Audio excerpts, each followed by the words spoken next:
যদি ছোট একটা পাখি হইতাম, যদি ডানা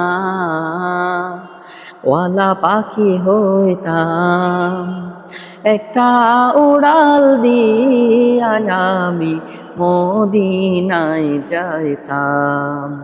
হায়রে একটা উড়াল দিয়া আমি মদিনায় যাইতাম।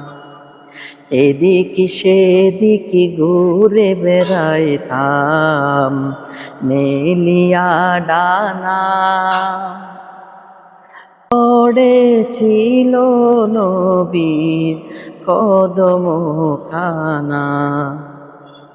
এদিকে সেদিকে ঘুরে বেড়াইতাম মেলিয়া ডানা। যেথায় পড়েছিল নবীর কদম খানা। মন প্রাণ জোড়াইয়া আমি, মন প্রাণ জোড়াইয়া আমি রোজা তাহার দেখিতাম। একটা উড়াল দিয়া আমি মদিনায় যাইতাম।